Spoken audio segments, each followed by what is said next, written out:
আজকে বাড়ির ছোট বউ বুলবুলি সবার জন্য ব্রেকফাস্টে ফ্রেঞ্চ টোস্ট রান্না করবে বলে ঠিক করে। তাই সে অনলাইন থেকে দামি দামি পাউরুটি, মধু এবং বিদেশি ডিম অর্ডার করে, কারণ বুলবুলি এরকম মডার্ন ব্রেকফাস্ট করতে খুব পছন্দ করে। তাড়াতাড়ি রান্নাঘরে যাই, গিয়ে গরম গরম ফ্রেঞ্চ টোস্ট তার সাথে চিকেন স্যুপটা বানিয়ে নি। এমনিতেই শাশুড়ি মায়ের শরীরটা একটু খারাপ, এই জ্বরের মধ্যে এরকম একটু টোস্ট আর স্যুপ খেলে ভালো লাগবে।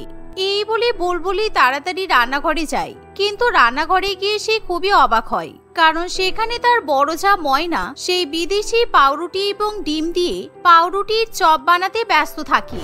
দিদি, কি করছো তুমি? আমি আজকে সকালবেলা ফ্রেঞ্চ টোস্ট বানাবো বলে পাউরুটি আর ডিম আনিয়ে রেখেছিলাম, তুমি সেগুলো দিয়ে উল্টো পাল্টে এসব কি বানাচ্ছ? তুমি জানো না সকালবেলা এত তেলের ব্রেকফাস্ট করতে নেই? তুমি কি বলছো? আমি তো কিছুই বুঝতে পারছি না। কি সব ফ্রেঞ্চ টোস্ট? ওটা আবার কি খাবার? আমি গ্রামে ডিম দিয়ে পাউরুটি ভাজতে শিখেছিলাম, কিন্তু এরকম কোনোদিনও ফ্রেঞ্চ কোনো খাবার খাইনি তো। আজকে তোমার ওই সব শহুরে জল খাবার খাওয়া ছেড়ে আমার হাতের গরম গরম পাউরুটির চপ খেয়ে দেখো, মন একেবারে খুশি হয়ে যাবে। কোনো দরকার নেই দিদি, আমার মুড তুমি একেবারে নষ্ট করে দিলে। আজকে এমনিতেই শাশুড়ি মায়ের জ্বর হয়েছে, তাই একটু হালকা পাতলা ব্রেকফাস্ট করাবো ভেবেছিলাম, তা নয় তুমি এসব পাউরুটির চপ ভেজে বসে আছো। এই বলে বুলবুলি রাগে গজগজ করতে করতে রান্নাঘরের বাইরে বেরিয়ে যায়। অন্যদিকে বড় বউ নিজের মতো করে গ্রাম্য স্টাইলে পাউরুটির চপ এবং মুড়ি ভেজে সবাইকে পরিবেশন করে, কিন্তু সকালবেলা অত তৈলাক্ত খাবার কেউ খেতে চায় না। সকালবেলা কেউ এত তেল দিয়ে চপ ভাজে নাকি? তার উপর আবার তেল দিয়ে মুড়ি ভেজেছো? আমরা এরকম পাউরুটির চপ দিয়ে মুড়ি কখনো খাইনি, অসহ্য একেবারে। ব্রেকফাস্টে এত তেল দেখে আমার তো গা গুলিয়ে যাচ্ছে। এই শুনে ময়নার মন খুবই খারাপ করে। অন্যদিকে বাড়ির ছোট বৌমা ইতিমধ্যে সবার জন্য অনলাইনে ভুট্টা সিদ্ধ এবং স্যান্ডউইচ অর্ডার করে, তাই সবাই মিলে সেদিন ব্রেকফাস্টে স্যান্ডউইচ এবং কর্ন চাট খেয়ে নেয়, কিন্তু বড় বৌমা সেই খাবার খেতে পারে না। এভাবে দেখতে দেখতে দু একদিন কাটে। ইতিমধ্যে গ্রামের বউ এবং শহরের বউয়ের মধ্যে এরকম জলখাবার নিয়ে অনেক রকমের সমস্যার সৃষ্টি হয়। একদিন, বড় বৌমা, আজকে জলখাবারে একটু চাউমিন রান্না করো তো। অনেকদিন ভালো করে নুডলস খাইনি, ফ্রিজে চিকেন, চিংড়ি মাছ, ডিম সবই রাখা আছে, ওইগুলো দিয়ে ভালো করে মিক্স চাউমিন বানাও। এই শুনে ময়না রান্নাঘরে চলে যায়, কিন্তু সেই ব্যাপারটা বুলবুলির মোটেই পছন্দ হয় না, কারণ সে তার বড় জায়ের জলখাবার রান্নার উপর একদমই বিশ্বাস করতে পারে না। মা, আপনি আপনার গ্রামের বড় বৌমাকে জলখাবার রান্না করার দায়িত্ব দিয়েছেন ঠিকই আছে, কিন্তু ও কেমন চাউমিন রান্না করবে আমি জানি না। গ্রামের মেয়ে কোনোদিনও চাউমিন খেয়েছে কিনা তার কোনো ঠিক আছে? কি করব বলো, তুমি তো নখের মধ্যে নেল পালিশ পরে বসে আছো, তা না হলে তোমাকেই আমি ব্রেকফাস্ট রান্না করার কথা বলতাম। আর প্রত্যেকদিন এরকম অনলাইন থেকে ব্রেকফাস্ট নিয়ে এসে খেতে ভালো লাগে না, এতে টাকার অপচয় হয়। তাই বড় বৌমা যেমন চাউমিন রান্না করবে আমরা সেটাই খেয়ে নেব। গ্রামের মেয়ে তাতে কি হয়েছে, ও নিশ্চয়ই ঠিক চাউমিন রান্না করতে পারবে। অন্যদিকে ময়না সবার জন্য গরম গরম মিক্স চাউমিন রান্না করে ফেলে। সে যখন ব্রেকফাস্ট টেবিলে সবাইকে গরম গরম চাউমিন পরিবেশন করে, তখন সেটা চাউমিন নাকি অন্য কিছু কেউ বুঝে উঠতে পারে না। তুমি কি সব রান্না করেছো দিদি? তোমাকে মা বললো মিক্স নুডলস রান্না করতে, কিন্তু নুডলসের রং এরকম হলুদ হয় নাকি? মনে হচ্ছে তুমি হলুদ দিয়ে কোনো ঝোল রান্না করে রেখে দিয়েছো। ছি, এরকম হলুদ রঙের চাউমিন খাওয়া যায়? রান্না যখন পারো না তখন করো কেন? কেন বুলবুলি, চাউমিন তো এরকম করেই রান্না করে। আমার বাবা যখন গ্রামে ক্ষেত থেকে সন্ধ্যাবেলা বাড়ি ফিরতো, তখন আমাকে আর আমার বোনকে বিল্টু কাকার দোকান থেকে চাউমিন নিয়ে এসে খাওয়াতো। বিল্টু কাকা খুব সুন্দর করে হলুদ দিয়ে, লঙ্কা দিয়ে, গোলমরিচ দিয়ে চাউমিন ভাজতো, খেতে খুব ভালো লাগতো। তাছাড়া আমাদের গ্রামে যে কোনো রান্নাতেই বেশি করে হলুদ দিতে হয়, না হলে কেমন যেন সাদা সাদা মনে হয়। ওরকম সাদা সাদা চাউমিন খাওয়া যায় নাকি বলো তো? আরে বোকা, সাদা সাদা চাউমিন খেতে যাব কেন? তুমি জানো না চাউমিনের মধ্যে সয়া সস দিয়ে কালার করতে হয়? ফ্রিজে tomato ketchup, soya sauce, vinegar সবই তো রাখা আছে। ওগুলো না দিয়ে তুমি চাউমিনের মধ্যে এরকম বেশি বেশি করে হলুদ মিশিয়েছো। কি সয়া সস? এটা আবার কি? আমি তো বাবার জন্মে এরকম নাম শুনিনি। আমি জানি সয়া বড়ি হয়, কিন্তু সয়া সস হয় সেটা তো জানতাম না। গতকাল আমি নিজে সুপারমার্কেটে গিয়ে দামি দামি বিদেশি নুডলস গুলো কিনে নিয়ে এসেছি, আর তুমি সবগুলো সর্বনাশ করে দিলে। আমার আর ভালো লাগে না। প্রত্যেক দিন ব্রেকফাস্ট খাওয়ার সময় কোনো না কোনো ঝামেলা হচ্ছে। কালকে আর তুমি ব্রেকফাস্ট রান্না করবে না। যা ব্রেকফাস্ট রান্না করার আমিই রান্না করব। পরের দিন সকালবেলা ঘুম থেকে উঠে যথারীতি বুলবুলি ব্রেকফাস্ট বানানোর জন্য রান্নাঘরে যায়। সে সবার জন্য গরম গরম হোয়াইট সস পাস্তা এবং পিৎজা বানায়। কিন্তু বুলবুলি যখন সবাইকে সেই খাবার খেতে দেয় তখন, একি আমরা সবাই একসঙ্গে বসে ব্রেকফাস্ট করব তো, কিন্তু বড় বৌমা কোথায় গেল? সকাল থেকে ওকে বাড়িতে দেখছি না। ও কি ব্রেকফাস্ট খাবে না নাকি? আজকে আমি মডার্ন ভালো ভালো খাবার ব্রেকফাস্টে রান্না করেছি, তাই জন্য মনে হয় আপনার বড় বৌমার রাগ হয়েছে। ও নিজের গ্রামের রান্নাঘর এখানে তুলে নিয়ে আসতে পারেনি তো, তাই জন্য মনে হয় আজকে আর ব্রেকফাস্ট করবে না। এই বলতে না বলতেই ময়না হাতে দুটো বড় বড় ঠোঙা নিয়ে বাড়িতে চলে আসে। বড় বৌমা, তোমাকে কতবার বলেছি তুমি শহরের রাস্তাঘাট চেনো না, এরকম না বলে বাইরে যাবে না। কোথায় গিয়েছিলে তুমি? মা, আমি যখন এই বাড়িতে প্রথমবার এসেছিলাম তখন দেখেছিলাম এই বাজারের মোড়ে একটা খুব সুন্দর ছেঁড়া পরোটা আর ঢাকাই কচুরির দোকান আছে। আজকে আমার এগুলো খাবার খুব ইচ্ছে করছিল। গ্রামের ঘরে ঘরে এইসব খাবারগুলো রান্না করা হয়, কিন্তু শহরে তো পাওয়াই যায় না, টাকা দিয়ে দোকান থেকে কিনতে হয়। তাই আমি ঢাকাই পরোটা ছেঁড়া পরোটা কিনে নিয়ে এসেছি। কেন তুমি পরোটা ঢাকাই কচুরি কিনে নিয়ে আসতে গেলে কেন? আজকে ছোট বৌমা কি সুন্দর পাস্তা আর পিৎজা বানিয়েছে, একবার এগুলো খেয়ে দেখো, তা না হলে তুমি কোনোদিনও এসব খাবার খেতে অভ্যস্ত হবে না। থাক মা, ওকে এসব মডার্ন খাবারের মর্ম বুঝিয়ে লাভ নেই। গ্রামের মেয়ে গ্রামেরই থাকবে, কোনোদিনও শহরের মতো হতে পারবে না। এই কথা শুনে ময়নার খারাপ লাগলেও সে চুপচাপ সোফায় বসে গরম গরম পরোটা এবং ঢাকাই কচুরি খেতে শুরু করে দেয়। তাকে এরকম ভাবে পরোটা এবং কচুরি খেতে দেখে সুজয় এবং পঙ্কজের খুবই লোভ হয়। বলছি বুলবুলি, শোনো না, এই তো কালকে রাত্রেবেলা তোমার সাথে রেস্টুরেন্টে গিয়ে পিৎজা পাস্তা নুডলস সব খেয়ে এসেছি, আর আজকে ব্রেকফাস্টে তুমি আবার এইসব খাবার বানিয়েছো, তাই আমার না এগুলো খেতে ইচ্ছে করছে না। তাহলে তুমি কি খাবে বলো, আমি বানিয়ে দিচ্ছি। ম্যাগি আছে, ব্রেড বাটার অমলেট, প্যানকেক, কি খেতে চাও? না মানে ওসব কিছু খাবো না। বড় বৌদি কি সুন্দর গরম গরম পরোটা, ঢাকাই কচুরি আর সাথে তরকারি আর লঙ্কা পেঁয়াজ দিয়ে কেমন খাচ্ছে দেখো, আমি ওই খাবারই খাবো। এই বলে পঙ্কজ এবং সুজয় দুজনেই ময়নার সঙ্গে বসে একসাথে গরম গরম পরোটা এবং কচুরি খেতে শুরু করে দেয়, কারণ তারাও সেই খাবারগুলো খেতে খুব পছন্দ করে, যা দেখে ছোট বউ বুলবুলি একেবারে হিংসায় জ্বলে ওঠে। অন্যদিকে তার শাশুড়ি মেয়ে এবং শ্বশুর মশাই কোনো মতে অল্প অল্প খাবার খেয়ে বেশিরভাগ খাবার রেখে চলে যায়। কেউ ভূত একটা ইচ্ছা করে বাইরে থেকে কচুরি আর পরোটা নিয়ে এসেছে, ভালো করেই জানতো আমি আজকে ব্রেকফাস্ট রান্না করছি, আর আজকেই ওকে বাইরে থেকে খাবার নিয়ে আসতে হলো। ফালতু মহিলা। আমি সব বুঝতে পারি, যাতে আমার রান্না করা খাবার কেউ না খায় তাই এরকম ধান্দা করে।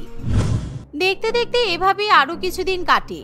একদিন, বৌদি তুমি একদিন লঙ্কা দিয়ে সুজি দিয়ে কি সুন্দর পোলাও বানিয়েছিলে মনে আছে? পুরো একদম তোমার গ্রামের মতো। বিয়ের আগে যখন তোমাকে দেখতে গিয়েছিলাম তখন তোমার মা আমাদের সবাইকে ওই রকম খাবার খাইয়েছিল। তুমি আজকে ওই রকম ব্রেকফাস্ট বানাবে? হ্যাঁ নিশ্চয়ই, কেন বানাবো না। আর আমি তোমাদেরকে তো বলতেই ভুলে গেছি, একটু পরে আমার বাবা মা গ্রাম থেকে আসবে, তাই আমি তোমাদের জন্য মাকে তিলের নাড়ু, নারকেলের নাড়ু, মালপোয়া আরো অনেক কিছু বানিয়ে নিয়ে আসতে বলেছি। এমন কথা শুনে সবাই খুবই খুশি হয়, কিন্তু বুলবুলি মোটেই খুশি হয় না, কারণ সে মোটেই গ্রামের কাউকে পছন্দ করতে পারে না। তাই বুলবুলি হিংসা করে তার কয়েকটা বড়লোক বান্ধবীকে ব্রেকফাস্টে নিমন্ত্রণ জানায়। অন্যদিকে ময়না যখন সেদিন ব্রেকফাস্ট রান্না করতে যায় তখন, দিদি তুমি আজকে কিছু উল্টোপাল্টা রান্না করবে না, কারণ আমার কয়েকটা বান্ধবী আসছে, ওরা আমার জন্য pancake, cheese cake, patties, pastry, chicken internet আরো অনেক খাবার দাবার নিয়ে আসবে, তাই আমরা আজকে ওগুলো খেয়েই ব্রেকফাস্ট করব। ঠিক আছে বুলবুলি, কিন্তু আজকে তো আমার বাবা মাও আসছে, ওনারা তো এসব শহুরে খাবার খেতে পারে না, আর সারা রাত ট্রেনে বসে আজকে সকালবেলা সবেমাত্র ট্রেন থেকে নেমেছে, তাই বাড়িতে আসার পর যদি কিছু খেতে না দিই তাহলে ব্যাপারটা খারাপ দেখাবে। তাই আমি বলছিলাম তুমি তোমার বান্ধবীদের সঙ্গে মিলে একসঙ্গে জলখাবার খেও, আমি আমার বাবা মায়ের জন্য অন্য কিছু রান্না করে ফেলি। আমি তোমাকে ব্রেকফাস্ট বানাতে বারণ করলাম, তোমার কানে কথা যায় না? এখন গ্যাস ছেড়ে দাও, কারণ আমি এখন সবার জন্য কফি বানাবো। কফি বানাতে আমার এমনিতেও সময় লাগে, কারণ আমি ক্যাপুচিনো বানাই। বুলবুলি এসব ইংরেজিতে ফটর ফটর করে খাবারের নাম বলে তার বড় চাকে রান্নাঘর থেকে তাড়িয়ে দেয়। কিছুক্ষণের মধ্যে ময়নার বাবা মা গ্রাম থেকে এসে উপস্থিত হয়। অন্যদিকে বুলবুলির বড়লোক বান্ধবীরাও চলে আসে। সবাই মিলে যখন একসঙ্গে বারান্দায় বসে থাকে তখন বুলবুলি সবার জন্য গরম গরম কফি নিয়ে আসে। কিন্তু দুঃখের বিষয় সে ময়নার বাবা মায়ের জন্য কিছুই নিয়ে আসে না। এ কি বৌমা, তুমি তোমার বান্ধবীদের কফি বানিয়ে খাওয়ালে, কিন্তু বড় বৌমার বাবা মাকে দিলে না কেন? ওনারা কখন থেকে শুধু মুখে বসে আছে, আর এদিকে আমাদের জন্য গ্রাম থেকে মিষ্টি, নাড়ু, মালপোয়া কত কিছু নিয়ে এসেছে। আমি ওনাদেরকে কফি বানিয়ে কি করে খাওয়াবো বলুন? একই গ্রামের দেহাতি লোক, তার উপর যদি কফি খেয়ে পেট খারাপ হয় তাহলে আমার নামে দোষ দেবে, কারণ এর আগে বাবার জন্মে কোনোদিনও তো এরা কফি খায়নি। দিদি, তুমি বরঞ্চ তোমার বাবা মাকে লিকার চা বানিয়ে খাওয়াও, ওনাদের জন্য এটাই ঠিক আছে। আর হ্যাঁ মা, এসব নাড়ু, মালপোয়া কিন্তু আমি আমাদের বাড়ির কাজের লোককে দিয়ে দিচ্ছি, কারণ এসব আমরা খাবো না। বুলবুলি এরকম কথা বললে তার বান্ধবীরা জোরে জোরে হেসে ওঠে। আমার বাবা মা গ্রাম থেকে এসেছে বলে তুমি ওনাদেরকে এত অপমান করলে বুলবুলি? বেশ করেছি, এখন ফালতু কথা বলার সময় নেই। এই তোরা সবাই ব্রেকফাস্ট করবি, চল। সকালবেলা ঘুম থেকে উঠে আমার বাড়িতে এসেছিস, কিছু না খেলে হয়? চল আমরা সবাই একসঙ্গে বসে চিকেন, ইন্টারনেট, পেস্ট্রি, প্যানকেক আরো অনেক কিছু খাবো।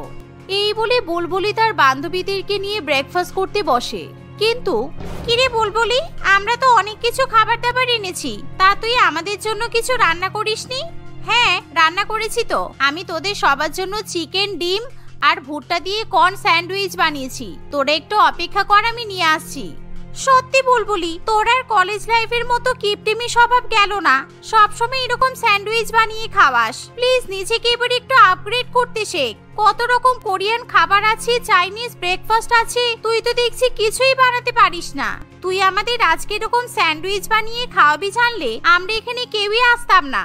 অসহ্যকর একেবারে। এই তোরে চল, এখানে বসে থেকে কোনো লাভ নেই। কে এখন সাত সকালবেলা এরকম স্যান্ডউইচ খাবে বলতো? এভাবে বুলবুলির বান্ধবীরা তাকে অপমান করে সেখান থেকে চলে যায়, যার ফলে বুলবুলি এবার ভালো মতোই অন্যকে অপমান করার জ্বালা বুঝতে পারে।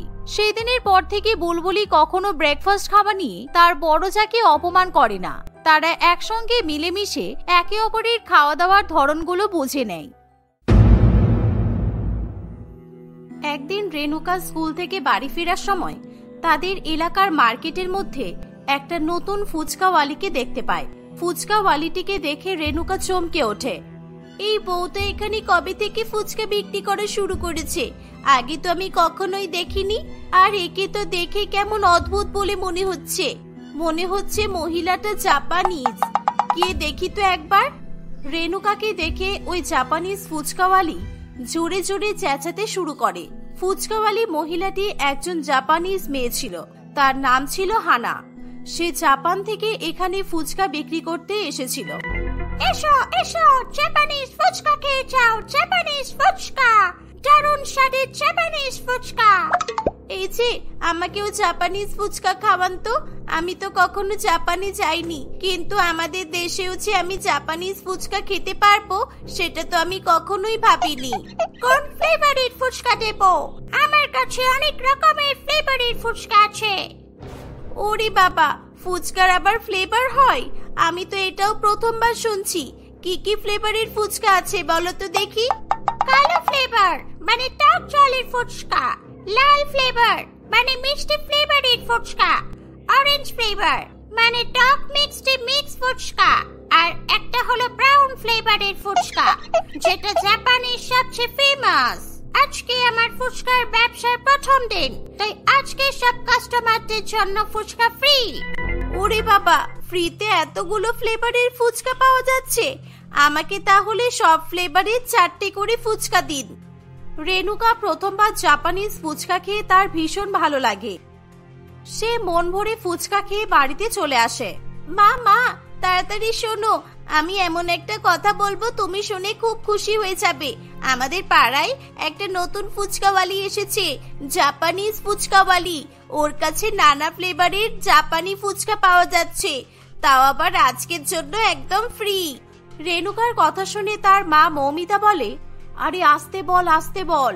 তোর ঠাম্মি যদি শুনতে পায় আমরা এরকম বাইরের খাবার খাই তাহলে আমাদেরকে খুব বকবে। রেণুকা তার মায়ের কথা শুনে খুব ভয় পেয়ে যায়, কারণ মালতী দেবীকে রেণুকা এবং তার বাবা মা সবাই খুব ভয় করত। মালতী দেবী এমনিতে খুব ভালো হলেও সে বাইরের খাবার অর্থাৎ কোন রকমের ফাস্ট ফুড যেমন চাউমিন, ফুচকা, নুডলস ইত্যাদি একেবারেই পছন্দ করত না। সে নিজে কখনো এই খাবারগুলো খেত না, এমনকি তার ছেলে বৌমাকেও কখনো খেতে দিত না। সে যখনই তার ছেলে বৌমার কাছে থাকতে আসতো তখনই তাদেরকে খুবই কঠিন শাসন পালনের মধ্যে বেঁধে রাখার চেষ্টা করত। রেণুকার বাবা বিজয় ব্যবসায়িক সূত্রে কিছুদিনের জন্য শহরের বাইরে যাওয়ায় গ্রাম থেকে মালতী দেবী তার বৌমা এবং নাতনির কাছে থাকতে এসেছিল। শুনতে পাবো মানে? আমি শুনে ফেলেছি, বুঝলাম। তোমরা তাহলে শহরে থেকে থেকে এসব আজে বাজে খাবার খাচ্ছ। আর এই ফুচকাটা কোনো খাওয়ার জিনিস হলো? তোমরা জানো না ফুচকা মানুষের শরীরের কত ক্ষতি করে? রেণুকা, আজ থেকে আমি এখানেই থাকবো। তোর পছন্দের ফুচকা খাওয়া পুরোপুরি বন্ধ। আর বৌমা, তুমি আমার সঙ্গে রান্নাঘরে এসো, রান্নাঘরটা পরিষ্কার করতে হবে। এই বলে মালতী দেবী রান্নাঘরে চলে যায়। এবার কি হবে মা? ঠাম্মা তো এবার আমাদের শান্তিতে থাকতেই দেবে না। প্রত্যেকদিন আমাদেরকে শুধু সবজি আর ভাত খাওয়াবে। আমি কিচ্ছু জানি না। তুমি ঠাম্মাকে চলে যেতে বলো। আমি প্রত্যেকদিন ওই জাপানিজ ফুচকা খেতে চাই। চুপ কর, আমি এখন কিছু করতে পারবো না, পরে ভাবা যাবে। এখন আমি চাই, না হলে তোর ঠাম্মা আবার আমাকে বকবে। এই বলে মৌমিতা রান্নাঘরে চলে যায়। সে দেখে যে তার শাশুড়ি মা মালতী দেবী রান্নাঘর থেকে অনেকগুলো আরশোলা ইঁদুর টিকটিকি মেরে এক জায়গায় জড়ো করে রেখেছে। এগুলো কি বৌমা? দেখো তো চোখ দিয়ে, এটা তোমার রান্নাঘর নাকি চিড়িয়াখানা বানিয়ে রেখেছো? রান্নাঘরের মধ্যে এত আরশোলা ইঁদুর টিকটিকি মশা মাছি ভর্তি। এগুলো কি পরিষ্কার করার কোনো প্রয়োজন নেই? ঘরের কোনো কাজে তোমার মন নেই? দিনরাত শুধু আমার ছেলেকে নিয়ে নাতনিকে নিয়ে বাইরে বেরিয়ে বাইরের খাবার খেয়ে আসছো। এটাই তো তোমার কাজ, তাই তো? না মা, আমাদের এখানে সবার রান্নাঘরেই এরকম আরশোলা ইঁদুর বাসা বাঁধে। আমি অনেক চেষ্টা করে এগুলোকে দূর করতে পারিনি। জানি না আমাদের এখানে কেন এত আরশোলা ইঁদুর টিকটিকি থাকে। আর তাছাড়া আমি সবসময় বাইরের খাবার কোথায় খাই? আমরা শুধু ফুচকাটাই খেতে ভালোবাসি, তাই জন্যই তো মাঝে মধ্যে ফুচকা খেতে যাই শুধু। তোমার জন্যই তো আমার ছেলেটার আর নাতনির শরীরটা দিন দিন দুর্বল হয়ে যাচ্ছে। তুমি ঘরের মহিলা মানুষ হয়ে কোথায় ওদেরকে সতর্ক করবে, ওদের স্বাস্থ্যের খেয়াল রাখবে তা নয়, তুমি ওদের সঙ্গে ধেই ধেই করে নাচতে নাচতে ফুচকা খেতে বেরিয়ে যাও। এরকম ভাবেই কয়েকদিন কাটে। মালতী দেবী মৌমিতা এবং তার মেয়ের উপর কড়া নজর রাখতে শুরু করে। সে কিছুতেই তাদের দুজনকে একা একা কোথাও যেতে দেয় না। এমনকি রেণুকাকে মালতী দেবী প্রত্যেকদিন স্কুলে ছাড়তে যায় এবং স্কুল ছুটি হয়ে গেলে তাকে বাড়িতে নিয়ে আসে। বাড়ি আসতে আসতে প্রত্যেকদিনই রেণুকা ওই জাপানিজ ফুচকাওয়ালিকে দেখতে পেত। তার ভীষণ পরিমাণে জাপানিজ ফুচকা খাওয়ার ইচ্ছা করত, কিন্তু তার ঠাম্মা তাকে কিছুতেই ফুচকা খেতে দিত না। এরকম ভাবেই 15 দিন কেটে যায়। বিজয় তার কাজ মিটিয়ে বাড়ি ফিরে আসে। রেণুকা তার বাবাকে কাঁদতে কাঁদতে বলে, বাবা জানো, তুমি যেই থেকে বাড়ি থেকে গেছো আমরা একবারও ফুচকা খেতে পারিনি। ঠাম্মা আমাদের কিছুতেই ফুচকা খেতে দেয় না। আমাদের এলাকায় জাপানিজ ফুচকা পাওয়া যাচ্ছে, সবাই ওখান থেকে মজা করে ফুচকা খায়, কিন্তু আমাদের কপাল এতই খারাপ আমরা একটাও ফুচকা খেতে পারি না জানো। হ্যাঁ, আমি এটাই ভাবছিলাম। জানি না মা তোমাদের সঙ্গে কি করবে। তুই কাঁদিস না মা, আমি এসে গেছি তোর বাড়ি। তোর ঠাম্মা হয়তো বাড়ি ফিরে যাবে, আর বাড়ি ফিরে যদি নাও যাই তাহলে আমি লুকিয়ে লুকিয়ে তোকে আর তোর মাকে ফুচকা খেতে নিয়ে যাব, কেমন? পরের দিন বিজয় তার মাকে মিথ্যা কথা বলে বউ এবং মেয়েকে নিয়ে জাপানিজ ফুচকা খেতে চলে যায়। শুনেছি নাকি আপনার জাপানিজ ফুচকা দারুণ খেতে। কই আমাদেরকে খাওয়ান দেখি। আমার মেয়ে তো আপনার ফুচকার প্রশংসায় পঞ্চমুখ একেবারে। কোন ফ্লেভারের ফুচকা দেব? আমাকে কালো মানে টক জলের ফুচকা দেবেন। আমাকে অরেঞ্জ ফ্লেভারের টক মিষ্টি মিক্স ফ্লেভার দাও। এর আগে কখনো টক মিষ্টি ফুচকা খাইনি, তাই আজকে আমি টেস্ট করে দেখব। রেণুকা, তুই কোন ফ্লেভারের ফুচকা খাবি? আমাকে ব্রাউন ফ্লেভার। আমি জাপানের ফেমাস ফুচকা ফ্লেভারটা খাবো। এভাবে তারা সবাই মিলে জাপানিজ ফুচকাওয়ালির কাছ থেকে মন ভরে ফুচকা খায়। ফুচকার স্বাদ তাদের কাছে দারুণ লাগে। মৌমিতা বাড়িতে এসে তার পাড়া প্রতিবেশী সবাইকে জাপানিজ ফুচকার কথা জানায়। সকলে মিলে জাপানিজ ফুচকা ট্রাই করা শুরু করে দেয়। ধীরে ধীরে হানার ফুচকার দোকানে কাস্টমারের সংখ্যা বাড়তেই থাকে। এর ফলে হানা তার ফুচকার দাম বাড়িয়ে দেয়। আগে সে 10 টাকায় 6টা ফুচকা বিক্রি করত, কিন্তু এখন সে 10 টাকায় মাত্র 3টে ফুচকা বিক্রি করে। তার ফুচকার স্বাদ যেহেতু অতুলনীয় ছিল, তাই দাম বেশি হলেও সকলে তার কাছ থেকেই ফুচকা খেতে থাকে। একদিন মালতী দেবী বাজার থেকে বাড়ি ফিরে এসে বলে, বাপ রে বাপ, কি দেখলাম আমি! আমাদের বাজারের কাছে একজন জাপানিজ মহিলা ফুচকা বিক্রি করছে।